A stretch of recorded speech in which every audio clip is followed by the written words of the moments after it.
Donc Zenfone 8, c'est l'heure du bilan. Donc le bilan, on va commencer par les défauts. Donc l'interface Zen UI. Alors j'ai aussi des choses bien à dire, mais on va commencer par les mauvaises.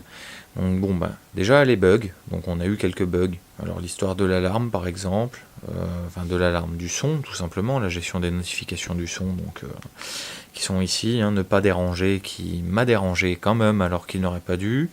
C'est arrivé 4 fois en 2 mois, bon, voilà, du moins que j'ai noté. Après c'est surtout la lenteur qui va me gêner. Donc il manque de réactivité, donc quand j'appuie sur un bouton, il réagit. Bon, c'est pas non plus catastrophique, j'entends bien, mais bon, je suis habitué à avoir mieux. Et on va pas me dire que c'est un problème de prix, puisque mon Nexus 5 coûtait exactement le même prix, 300 €. Donc là-dessus, il manque de réactivité, et à mon avis, ça vient de la surcouche et une mauvaise gestion de cette partie-là, qui est trop lourde. Et c'est tout, puisque au niveau processeur, RAM, il est supérieur au Nexus. Ensuite, il y a beaucoup trop d'applications préinstallées, ça on en avait déjà parlé, une cinquantaine, donc beaucoup qui servent à rien, il faut les désinstaller.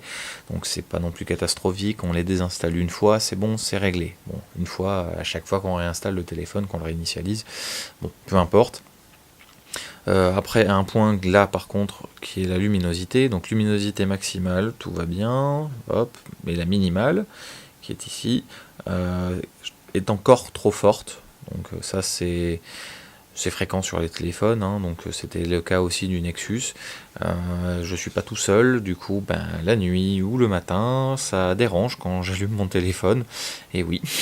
Donc du coup il y a un mode nuit où on peut régler du coup l'opacité du filtre qui vient rajouter en fait une surcouche par dessus et qui va masquer le téléphone, donc là on le voit quasiment plus, et donc ça enlève beaucoup de luminosité.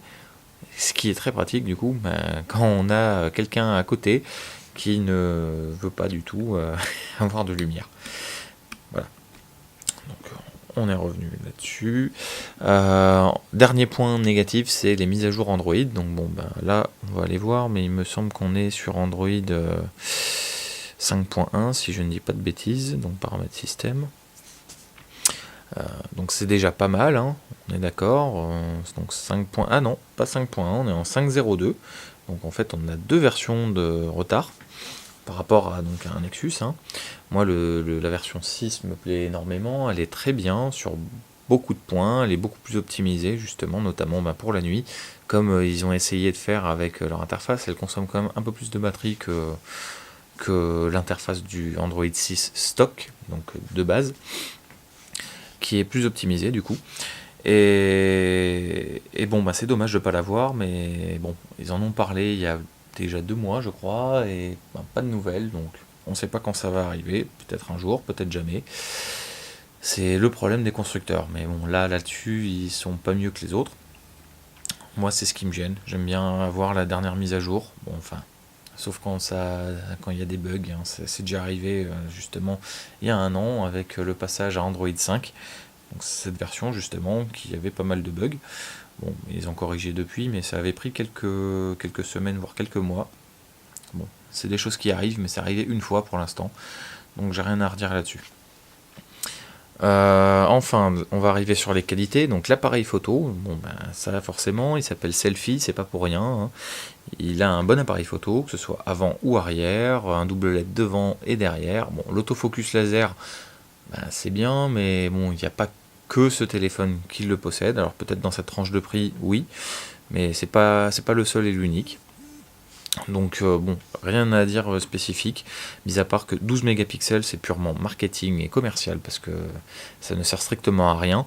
Par défaut d'ailleurs, le téléphone n'enregistre même pas les photos en 12 mégapixels, et il va les enregistrer en mode 9 ou 7, je sais plus, 10. Bon voilà, par défaut il est en 10, donc on peut le voir ici.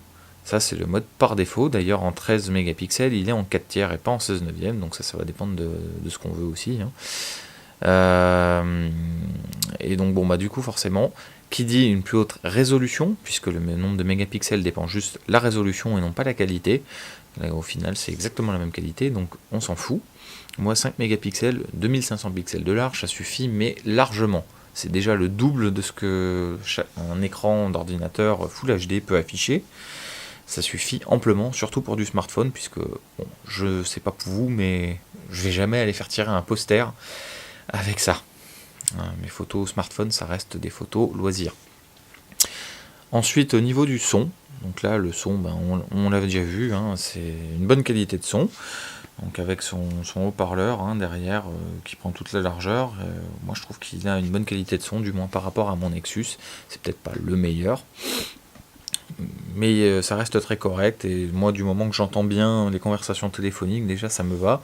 En plus de ça, pour écouter de la musique aussi, j'ai trouvé ça agréable. Le son aurait pu être, le son maximal aurait pu être un peu plus élevé peut-être.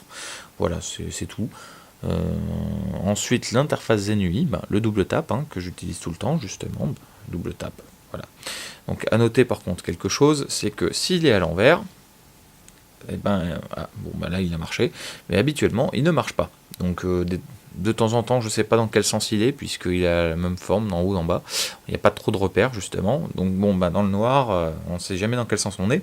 J'ai tendance à le mettre à l'envers, et du coup, il ne démarre pas quand on fait un double tap. Bon, voilà.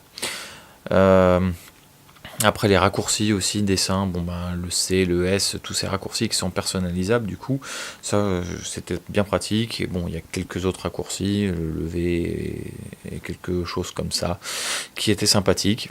Donc ça c'est un bon point pour la Zenui, de même que là le regroupement avec les catégories, c'est pas non plus essentiel, mais ça rajoute une petite touche, c'est pas mal. De même que toutes les configurations photo qu'on peut avoir ici. Il y a un gros nombre de possibilités. Je crois qu'on peut les réorganiser, si je ne dis pas de bêtises. Oui, c'est ça. Donc ça, c'est plutôt pas mal.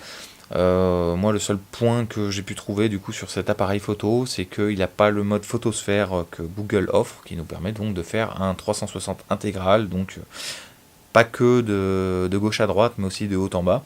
Vraiment créer une sphère photo entière. On peut télécharger l'application par défaut de Google et on la retrouve.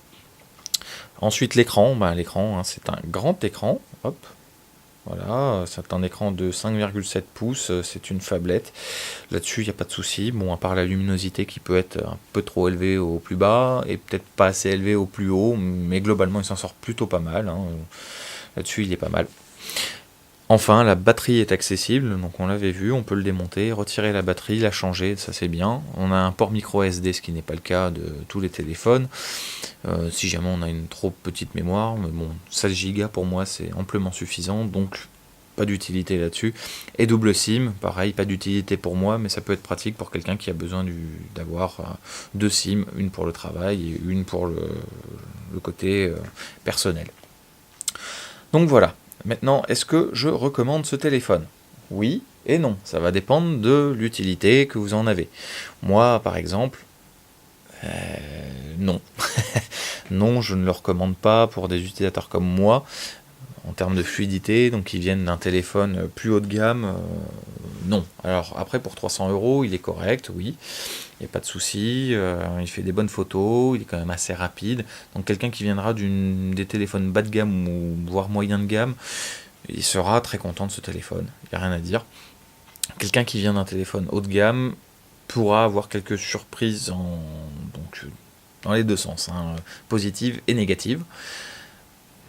Pour moi, du coup, c'est un peu négatif, et non, je ne le garderai certainement pas, sauf si je pouvais installer une version d'Android stock et avoir les mises à jour, ce qui ne sera pas le cas, donc il faudrait que je me casse la tête tout seul, et en plus de ça, je perdrai la garantie constructeur. Enfin bon, donc voilà pour moi, j'espère que ça a pu vous aider.